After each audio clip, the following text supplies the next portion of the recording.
Alright, welcome back to My Hero Academia Anime Review, episode number 264.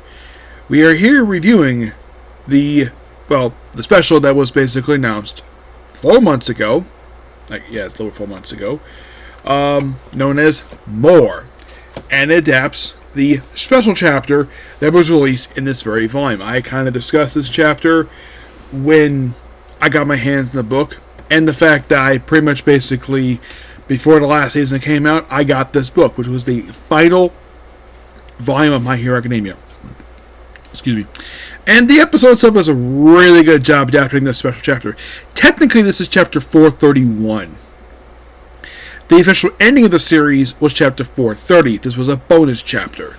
And it was announced that there's going to be another special released. Though this time, not a full episode this time, it's basically going to be a short. I'm Here Too, where it focuses on Eri. Yes, basically a short story that was collected in a fan handbook. I'm like, okay. And I think it's designated as 431.5, I think it is. Yes, it's basically for Eri in middle school. Simply put, basically, this special picks up 1 month after the final official broadcast episode of the entire series. So we open up pretty much the same way as in the actual original chapter, though they actually added a little bit of stock footage here, which to extend it because it's only one chapter. Because if you take out the stock footage that's shown here, like a little bit of flashback stuff, like the episode itself would be really short. It would probably be no less than 10 minutes at most. So we start off with Ochaku in a dream sequence where it's obviously a dream where she's basically walking a field and runs into Himiko, who died at the end of season 7 of the show. And of course also, and I was so happy about this. Now, a lot of people, including myself, when this was announced, a lot of us were hoping, please, for the love of God, release this dubbed. Though I'm still waiting for that Cheat Skill one to be dubbed, along with the Undown Luck Skill special. I'm hoping those two get dubbed soon. But this one, I think a lot of you were begging Crunchyroll, please release this dub, and they did. So in this scene, yes, you do hear the voices provided by their original actors, being, of course, for in the case Himiko, Leah Clark, and Luigi Christian as Ochaku. And from what I can tell, everybody pretty much reprises their role here. So, it seems like she's pushing her, and then she wakes up where she's not in bed. No, she's actually in her office because she's kind of helping out kids. That brings on Lemillion, who's the comedy hero. He's number 1. Also, Sunny here, Neri-chan, Froppy, who's got a brand new attire. Yes, all of them are basically have all the same voice actors. Rika Fujara once again plays Lemillion. Monica Rell plays Froppy. Neri-chan is played by, of course, Lena Seidel. Sunny, I believe this is the same voice actor. I actually never met his voice actor, as far as I can tell. I don't think I have.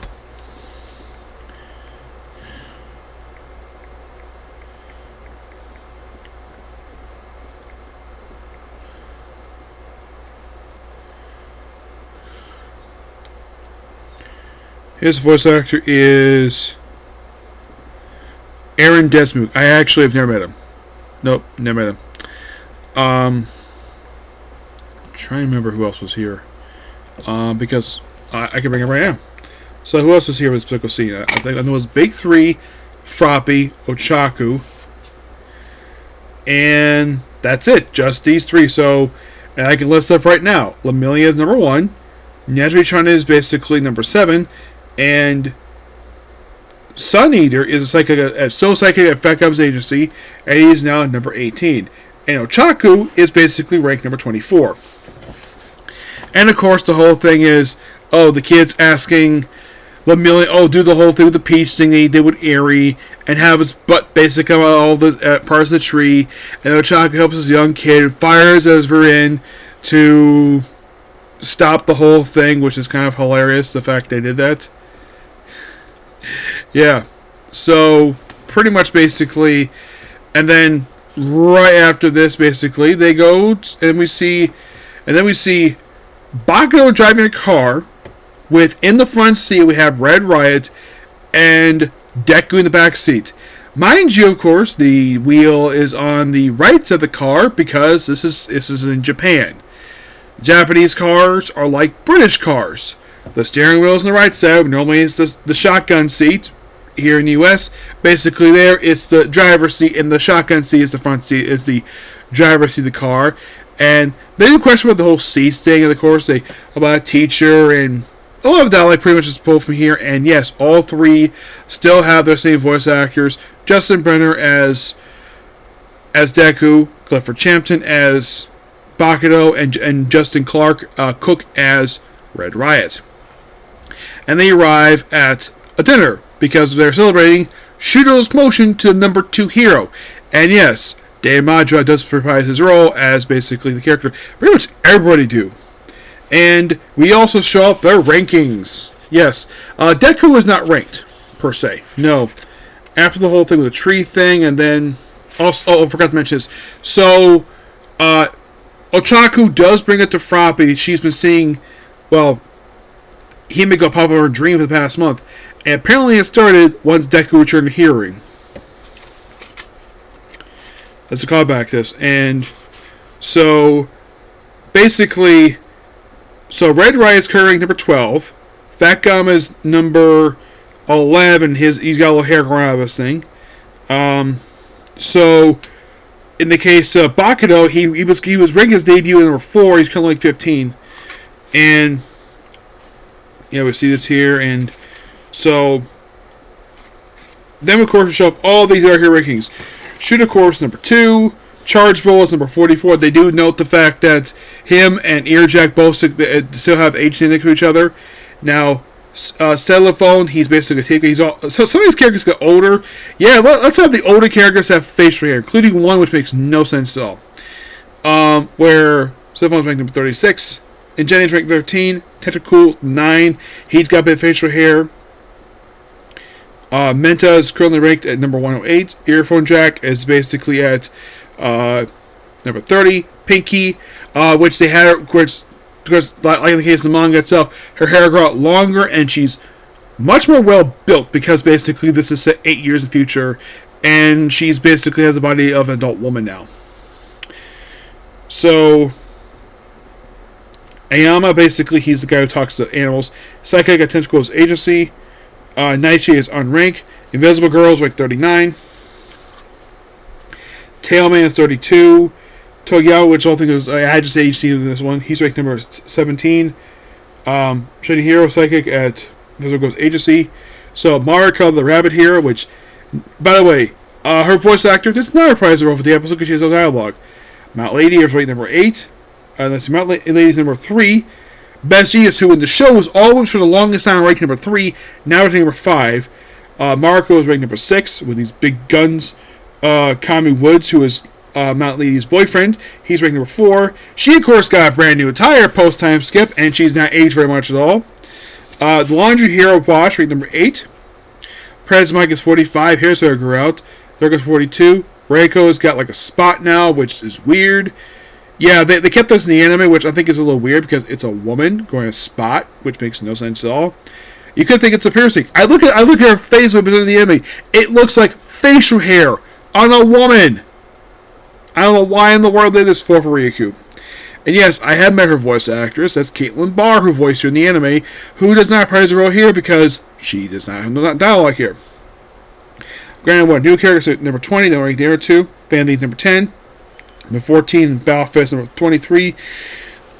Lizardi 22. Ross Steele, that's the other guy who originally voiced by David Wade, but as far as I can tell, I think he pretty much voiced him in all his voicing appearances, from what I can tell. I don't think he missed one, despite he quit Crunchyroll.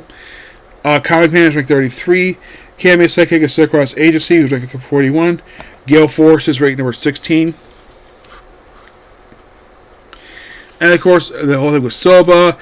And it's implied Dabi may have actually died during the 8-year time skip, because there's no confirmation what exactly happened to him. Like, they said, oh yeah, they pray for him. Look, it's Toya. So, I am guessing that he died. This is implied based on the dialogue we have here. but there's no confirmation about that. Yeah, and then of course, like, oh, everyone's big celebrity, and then of course the whole party's interrupt. Of course, Ochako's at her table, and Deku is looking at her. It's like he really wants to talk to her, and then they get a call that, oh, someone stole a car. So set up the entire former Class 1A class to go after. Also, they bring up the fact that the Mushroom Hero and where she and another guy are a couple now. Yep, we have another couple confirmed. Because by the end of the final chapter, they only confirmed one couple. La Bravura and Jenna Criminal. There's only two confirmed couple. And we have another couple confirmed here.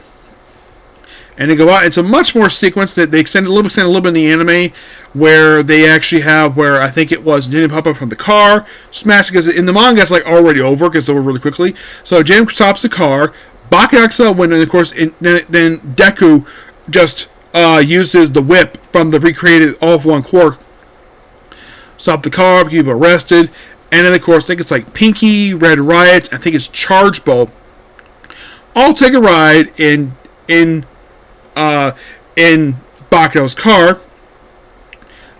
Froppy goes to some place. Last time we see her in this episode, and then we see a flashback of the dream, where we see Himiko pushing Ochaku, and ending up with Deku, and talk more, implying the fact these two might be getting together.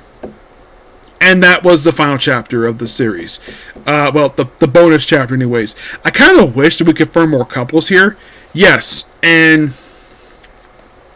oh, do they rank creative? Let's see. For Momo, let's see. They do like add a scene here where they rank the heroes. Let's see if I can find it here. Because I don't think they rank her here. I'm looking. I don't think they... no, actually, they don't include the ranking next to the ranking. Okay, so Creaty, which is Momo, she ranked number 19. So there's that.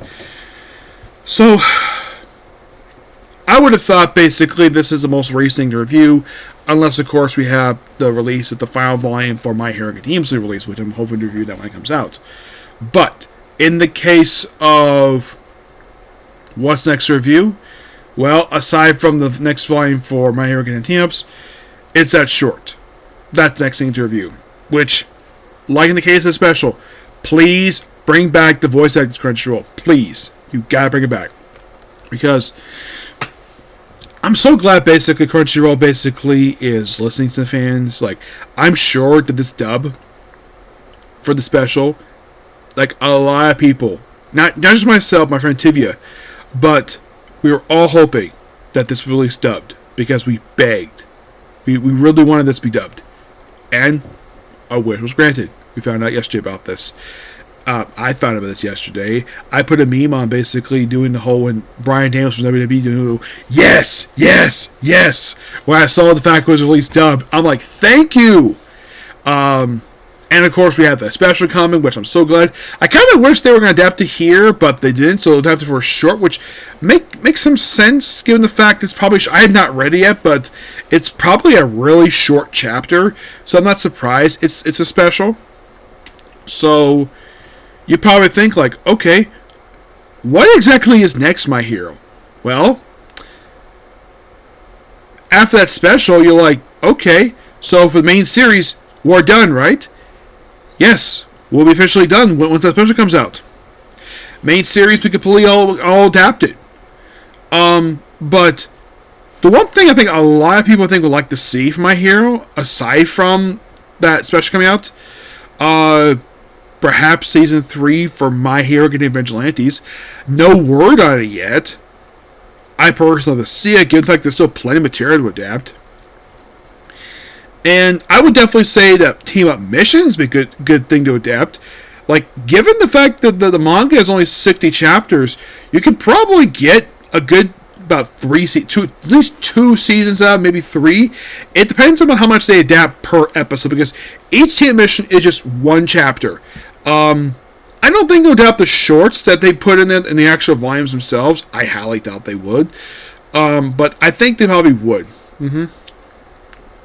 But yeah, that's pretty much a particular video. Please be sure to like, comment, subscribe, to notifications. Next up we have is... Well, the strongest job is not a mage or hero, but an appraiser professional. Okay? See you. Bye.